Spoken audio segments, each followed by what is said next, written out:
வணக்கம் and welcome to தர்சிகிங். நாம இன்றைய வீடியோவில் தமிழ்ல 1000 கோடி கலெக்ஷனை கலெக்ட் பண்ண போற தமிழ் படம் என்ன, அதே மாதிரி தமிழ்ல அடுத்து வர போகின்ற மிகப்பெரிய பட்ஜெட் படங்கள் என்னென்ன, அதோட ரிலீசிங் டேட் எப்ப, அதே மாதிரி இந்த படங்கள் எல்லாமே எவ்வளவு கலெக்ஷன் பண்ண போகிறது என்னோட ப்ரெடிக்ஷனையும் சொல்லியிருக்கேன். வாங்க வீடியோக்குள்ள போகலாம். முதலாவதாக வேட்டையன் படம் வரப்போகிறது. சூப்பர் ஸ்டார் ரஜினிகாந்த் நடிப்பில் அமிதாப் பச்சன் மற்றும் மஞ்சு வாரியர் நடித்திருந்த இந்த படத்தை ஜெய்பீமே இயக்கிய ஜே ஞானவேல் அவர்கள் தான் இயக்கி இருக்காரு. இந்த படத்துக்கு மியூசிக் கம்போஸ் பண்ணது அனிருத் தான். இந்த படத்தில் இடம்பெற்ற பாடல்கள் செம ஹிட் ஆனதும் குறிப்பிடத்தக்கது. அமிதாப் பச்சன் இந்த படத்தில் நடிச்சிருக்கிறதுனால இந்த படமானது நார்த் இந்தியாவில் மிகப்பெரிய ஒரு கலெக்ஷனை கலெக்ட் பண்ண போகுது. இந்த படத்துக்கு பாசிட்டிவான ரிவ்யூ வந்தா இந்த படமானது 300 கோடியிலிருந்து 500 கோடி வரைக்குமே கலெக்ட் பண்ணலாம். அதாவது இந்த படம் 1000 கோடியை கலெக்ட் பண்ணுமா என்றால் நிச்சயமா இருக்காது. ஏனென்றால் இந்த படமானது ஒரு கண்டென்ட் மூவி.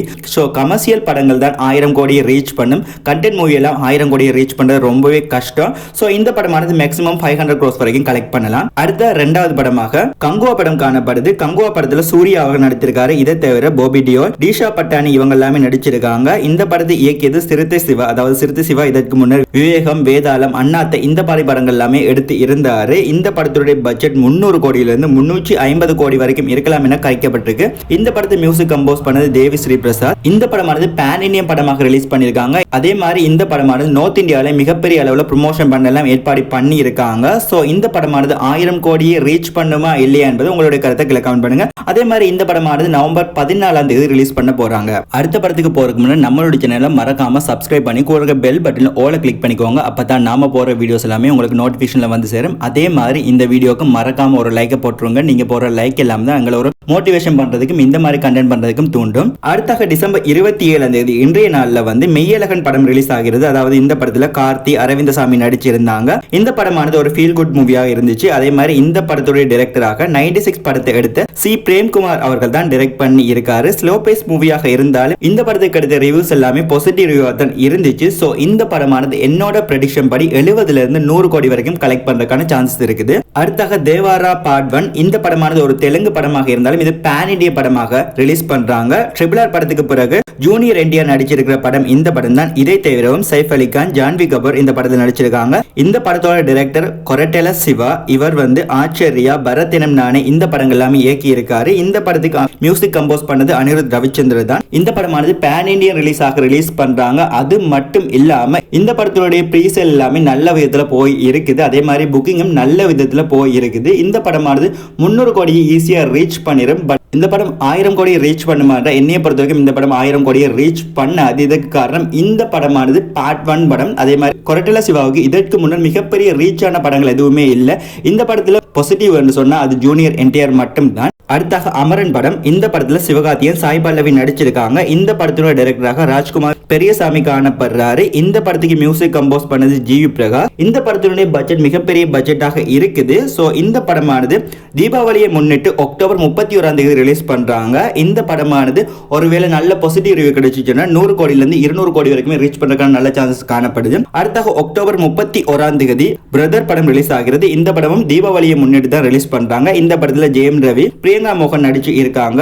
எம் ராஜேஷ் இந்த படத்தை டைரக்ட் பண்றாரு. இவர் இதற்கு முன்னர் பாசன்கிற பாஸ்கரன், ஒரு கல் ஒரு கண்ணாடி, ஓலினால் அழகுராஜா இந்த மாதிரி படங்கள் எல்லாமே டைரக்ட் பண்ணி இருக்காரு. இந்த படத்துக்கு மியூசிக் கம்போஸ் பண்ணது ஹரிஸ் ஜெயராஜ் அவர்கள் தான். இந்த படமானது 100 கோடிக்குள்ள தான் கலெக்ட் பண்ணும். இந்த படங்கள்ல எந்த படத்துக்கு நீங்க ஆர்வமாக வெயிட் பண்ணீங்க என்பதையும், எந்த படத்துக்கு ஃபர்ஸ்ட் ஷோ போவீங்க என்பதையும் கீழே கமெண்ட் பண்ணுங்க. அடுத்த வடங்கான் படம். இந்த படம் ஆரம்பத்தில் இருந்தே பல சர்ச்சைகளுக்குள்ளான படம் என்று கூட சொல்லலாம். அதாவது ஆரம்பத்தில் இந்த படத்தை நடிக்கிறதா இருந்தது சூர்யா. பட் சில காரணங்களால் அவர் விலகிவிட்டார். இதை பத்தி தெளிவா டீடைலா நிறைய யூடியூப் சேனல்ஸ்ல வீடியோ போட்டிருக்காங்க. போய் செக் பண்ணிக்கோங்க உங்களுக்கு வேணுமெண்டா. இதற்கு பிறகு அருண் விஜய் அவர்கள் இந்த படத்தை நடிச்சு இருக்காரு. இந்த படத்தை இயக்கியது பாலா அவர்கள் தான். சோ பாலா அவர்கள் இதற்கு முன்னர் சேது, நந்தா, பரதேசி, நான் கடவுள் இப்படியான படங்கள் எல்லாமே இயக்கிய இயக்குனர். இந்த படமானது செப்டம்பர் மாதம் ரிலீஸ் ஆகும் என்று அறிவிக்கப்பட்ட நிலையில இந்த படமானது செப்டம்பர் மாதம் ரிலீஸ் ஆகல. அநேகமாக அக்டோபர் மாதத்திலேயோ அல்லது நவம்பர் மாதத்திலேயோ ரிலீஸ் ஆகும் என்று நம்பப்படுது. அடுத்த கேம் சேஞ்சர். ட்ரிபிள் ஆரை தொடர்ந்து ராம் சரண் நடிக்கிற படம் இந்த படம் தான். சோ இந்த படத்துல இவரை தவிரவும் அஞ்சலி, எஸ்.ஜே. சூர்யா, கே.ஆர். அத்வானி இவங்க எல்லாமே நடிக்கிறாரு. இந்த படத்தை இயக்கியது சங்கர் தான். அதாவது இந்தியன் 2 தொடர்ந்து சங்கருடைய அடுத்த படமாக இந்த படம் ரிலீஸ் ஆகிறது. இந்த படத்தை எஸ். தமன் அவர்கள் மியூசிக் கம்போஸ் பண்றாரு. இந்த படத்தோட பட்ஜெட் 400 கோடிக்கு மேல. இது பேன் இந்தியன் படமாக ரிலீஸ் பண்றாங்க. இந்த படமானது டிசம்பர் 20ஆம் தேதி ரிலீஸ் ஆக போகிறது. இந்த படத்தினுடைய டீசர் ட்ரெய்லர் எதுவுமே ரிலீஸ் ஆகல. அதே மாதிரி இதற்கு பிறகு லிஸ்ட்ல வரப்போகிற எந்த படத்துடைய டீசரும் ட்ரெய்லரோ ரிலீஸ் ஆகல. ஸோ அதால இந்த படம் எவ்வளவு கலெக்ட் பண்ணும் என்று என்னோட ப்ரெடிக்ஷனை சொல்ல முடியாது.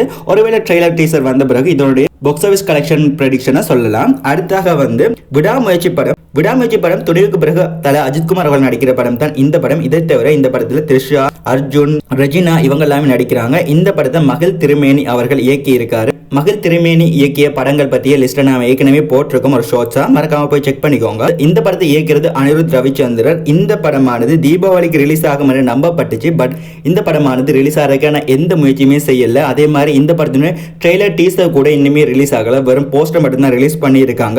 ஸோ இந்த படமான டிசம்பர் கிறிஸ்மஸுக்கு ரிலீஸ் ஆகும் என்று நம்பப்படுகிறது.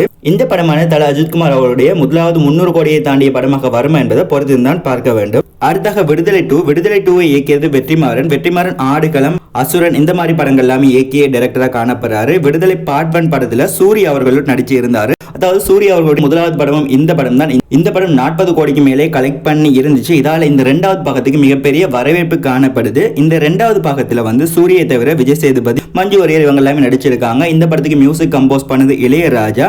இந்த படமானது டிசம்பர் 20 ரிலீஸ் ஆக போகிறது.